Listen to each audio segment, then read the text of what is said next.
Welcome, one and all, to another edition of the College Football Kickoff Show, but not just any edition. This would be your Pick 6 edition, where we recap the week that was with not one, not two, not three, not four, not five, but 6 takeaways.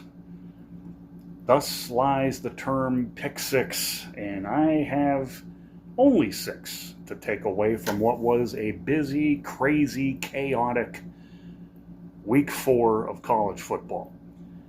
I could give you every nook and cranny of every game and everything in the way of a breakdown of each crazy, chaotic moment of every crazy, chaotic game that took place this weekend.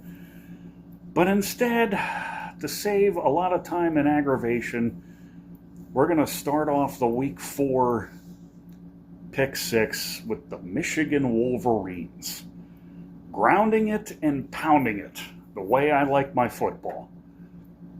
Simple 3 yards and a cloud of dust mentality that Michigan put on USC yesterday, 27-24, thanks to Kalel Mullings, who ran off 2 big runs, one for a touchdown and one that set up the game-winning touchdown, which I think he also scored.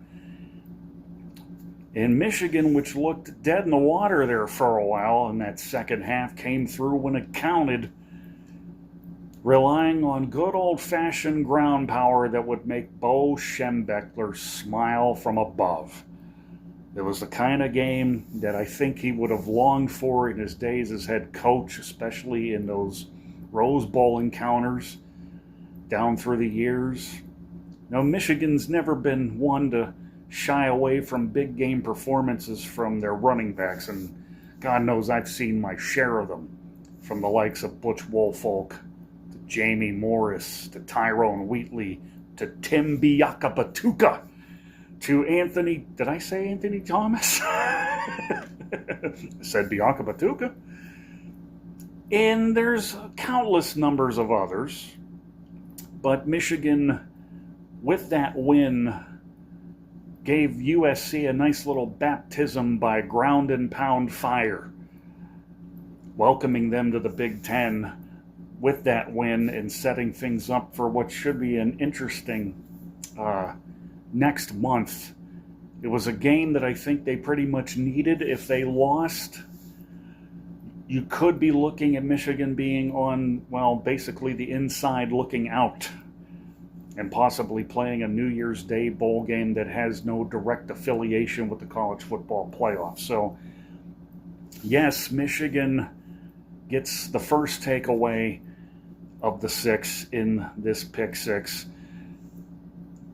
Number 2, really, when I wrote this down on the card, I did this in inverse order. So, let's just say that the Michigan takeaway was number 6, and this next one would be number 5, which is the number 5 seed. And for those of you who are wondering where I'm going with this is the seed in the college football playoff that goes to the conference champion that is not from the Big Ten, not from the ACC, not from the Big 12 or the SEC. Right now, going into the weekend's games, Northern Illinois would have been an interesting 5 seed, except there was one problem. They lost to Buffalo 23-20, which, along with Memphis, who right now would have been the ideal choice, being from the AAC, the American Athletic Conference, they lost to Navy. More on that game and the score that corresponds with it in another takeaway that's coming up shortly. Right now, if you're Notre Dame, you're back in the fight. Notre Dame could still get in this thing as an independent, providing they would have to have the best record among all teams not associated with the Big Ten, the Big 12, the ACC, or the SEC. But I think for that to happen, they would have to win out and hope for some breaks. So it's kind of like the NFL with the tiebreakers. They would almost have to do that. Now, Notre Dame could also, and there's still, an outside chance that they could find themselves in the conversation as an at-large team. So there's always going to be something to play for Notre Dame, no matter who they're playing or when they're playing them. As for Memphis and teams like those, there's still a lot of football left and a lot can happen. So needless to say, it's on like Donkey Kong. And speaking of donkeys, what a bad choice of animals here. My number 3 takeaway happens to be the very t-shirt you see in front of you, the SMU Mustangs. And it isn't so much for SMU in the fact that they won, or the fact that I decided to wear their shirt today. And I had a couple other options. Iowa, they get an honorable mention for their win yesterday. They did play yesterday, didn't they? Yeah, they did. They beat Minnesota last night, 31-14. Had Minnesota won, I probably would have put their hoodie on, but Iowa would have been name checked. I probably could have gone with Tulane as a matter of wearing the egg on the face for picking against them. They beat Louisiana yesterday. But instead, I went with the Mustangs. And it's not by any means to do with SMU. It has everything to do with something that happened in their game against TCU yesterday. After the Michigan victory over USC, I was changing the channel, and I don't know what possessed me. I just went with something that came to me, knowing my memory like I do. I figured, okay, which channel is this game? Which channel is that game? And for whatever reason, I checked on SMU and TCU, and they had just started the second half of their game when the most unthinkable thing happened. Former SMU head coach and current TCU head coach Sonny Dykes got ejected from the game yesterday thanks to 2 unsportsmanlike conduct penalties. Now, I cannot for the life of me figure out the last time I had seen a college coach get ejected. Although I still have flashbacks of Joe Paterno, the late Joe Paterno, running into the locker room well before halftime of a game one year. And I'm thinking he had to go to the bathroom. You'll never hear that in a college game. You'll never hear that in any contest of any kind in any sport. It's like, bathroom break, we'll be right back with more football right after this. But no, this was weird. Now, I never got to see what precipitated it. But I did read an article online in which the first of the 2 unsportsmanlike penalties, simply from Sonny's point of view, he had said that he deserved it. He deserved the penalty. He was outraged over something that had gone down. But when the second one came, it set him off. Now, we've gotten to know the Sonny Dykes name 2 years ago when he was the head coach at TCU, when they went to the national championship game where they got embarrassed by Georgia.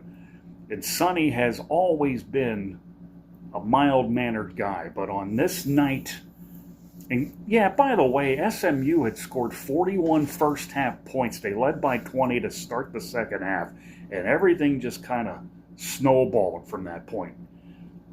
Once Dykes got ejected, it was just... it all went downhill. SMU ultimately won the game, And to my understanding, the two teams will meet only one more time next year, and the series will be discontinued for a while. And a lot of that has to do with the fact that with SMU having joined the ACC, they're locked in for however long they're contractually obligated to be in. So all this time, I would have liked for SMU to join the Big 12, and it would have made a lot more sense. You could play, Houston. You could play Texas Tech. You could play TCU. Or, yeah, well, okay. We got all three of them figured out. I thought there was another Texas team in there, and it's probably Baylor. You could play them all, but unfortunately, not the case. Now they have the luxury of playing teams like Cal, Stanford, Pitt. They do play Pitt this year in Dallas. First time they have met, or first time they will meet actually, since the 1983 Cotton Bowl, back in the days of Eric Dickerson and Craig James, the Pony Express. So SMU won that one, by the way, over Dan Marino, 7-3. And by the way, the only touchdown was scored by the quarterback, Lance McElhaney. So that takes care of our third takeaway. And now for the fourth. The 4-0 Indiana Hoosiers. Curt Cignetti continues to change the culture in Bloomington. They beat Charlotte yesterday 52-13. They have a home game against Maryland coming up. It's almost a lock that they are going to be playing in a bowl game. And I say almost a lock because when I looked at their schedule, there's a number of games that I don't know if they can win. Certainly, I think the season ender against Purdue looks very winnable. But they also have to play, I think, Michigan State, which right now I'm not so sure where they are. And a lot can happen between now and when the two teams meet later on in the year. Now that I think about it, why don't we just make this a double? Let's give Illinois some props. They beat yet another shirt I could have put on today. Illinois for beating Nebraska. But you know why I didn't? Because I took Nebraska. But I have to give props. I mean, Curt Cignetti and the Indiana Hoosiers are 4-0. Brett Bielema and the Fighting Illini are 4-0. And both have realistic bowl aspirations. And that's about as realistic as it's going to get for them, simply because college football playoff is going to be loaded with SEC teams and Big Ten teams. A lot of at-large bids are going to be going around. But it's a wonderful thing to see what's going on both in Bloomington and in Champaign, and I can only hope that their starts continue to go on the directions they're currently on. Now we come to our fifth takeaway, and that would be South Alabama. Not so much for the fact that they hung 87 points the previous week on Northwestern State, or the 48 points they put on Appalachian State, and yeah, I'm a little bit embarrassed by that. But this is a South Alabama team that's going in full-on Drago mode, because guess who they're playing next? LSU. How delicious, how juicy is this going to be? Woo! South Alabama, having scored 135 points in the last two games, and they have only given up 34. And now they get to go to Death Valley. this Saturday. I don't know the kickoff time, but give me a ringside seat. I want to see Brian Kelly squirm. I do. I want him on his knees begging for mercy. Never mind the team. I just want him gone. Okay? If there's one thing I do not like, it's egotistical head coaches. The kind that come off, a little standoffish, trying to make a comment that gets twisted and turned by the media to the point where it's like, you're not who you say you are. Come on. We know what you did. You left Central Michigan. You left Cincinnati. You left Notre Dame. And it won't be long before LSU comes to its senses and kicks his sorry ass out the door. If it were up to me, and if South Alabama loses, if I'm the AD, get out. So, now that I'm off my soapbox on that subject, go Jags, even though I'm probably not going to pick you to win. After all, it's teams, not coaches, that win these games, just so you know. Coaches only call the plays. They guide the players to, to where they need to go, where they need to be. But once it's out of their hands, it's up to the players to make it happen. So, and I'll reiterate this later this week when it comes time to making the pick. So, 5 takeaways. We're down to the last one. And this one here, my heart goes out to all the scoreboard operators who are probably taking carpal tunnel medication after the weekend that we saw, where it wasn't so much teams putting up 50, 60, 70 points. We were seeing teams, basically basketball games were breaking out. And I think maybe the one game, and those of you who watched any of the games probably know where I'm going with this.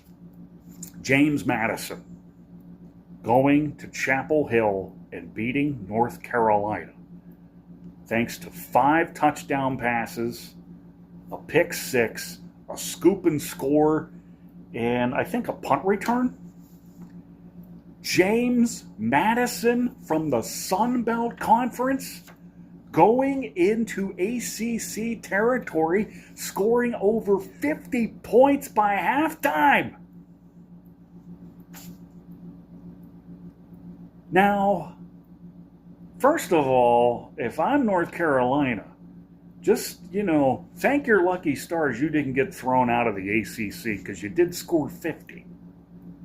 And the only bad part about it was 50 would win you most games, but not this one.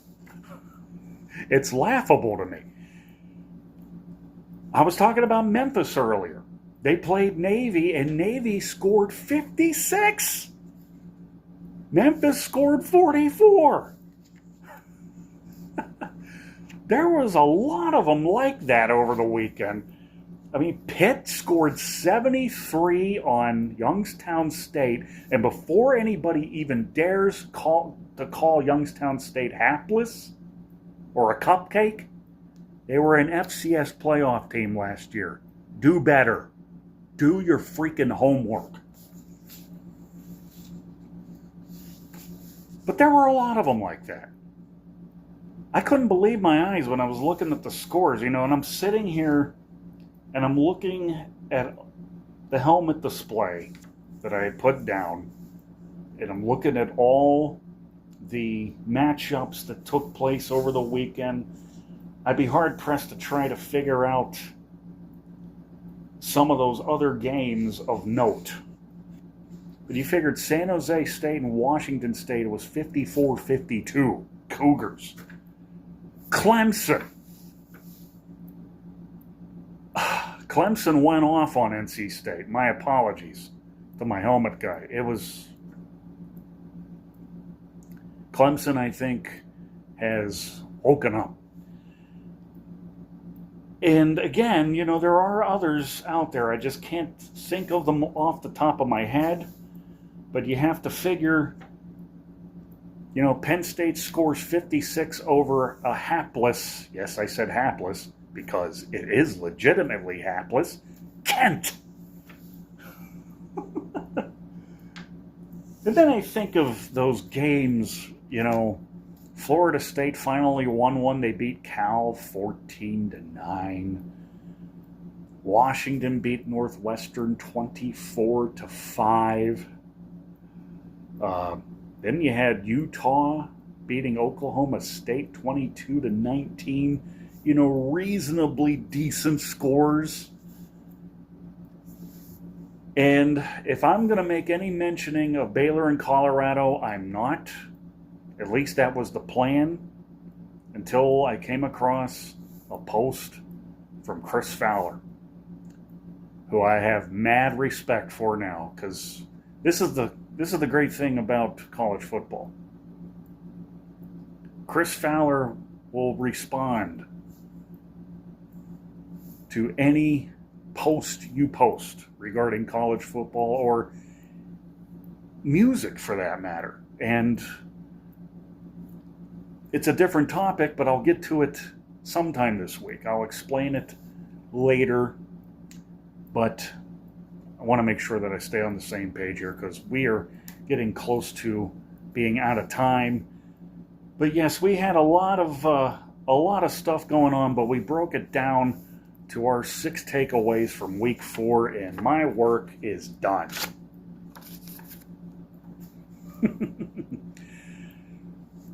With that being said, here's what we got coming this week. Wednesday, we'll do the Thursday picks. Thursday, we'll do the helmet picks. Friday, we do the lanyard picks. And as always, it'll be subject to change if we need to. If we need to do what we did a couple weeks ago and consolidate, sounding like a banker now. Let's consolidate it to one lump sum. The plan is to break it down starting Wednesday with the Thursday and Friday picks, which I'm not very pleased with. I'm just barely over 500. Currently 1-8 over the last 2 weeks. That's not good. That's not good.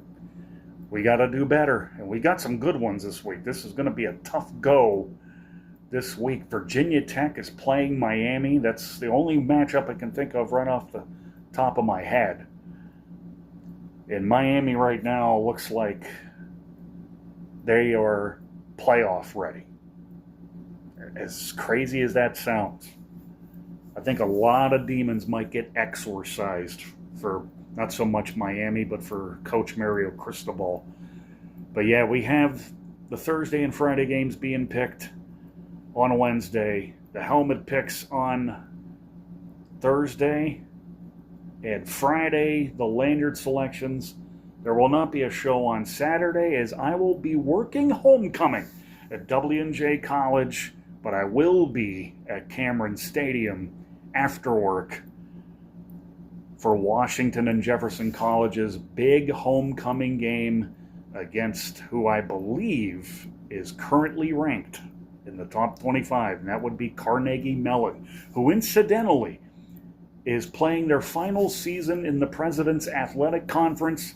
They're moving next year to the Centennial, so hopefully we can show them the door in our last meeting this Saturday at Cameron. So, again, my work is done here. Thank you for watching the first ever Pick 6 episode of the College Football Kickoff Show, and we will be talking to you guys Wednesday night. Until then, BR signing off. Good night, everybody.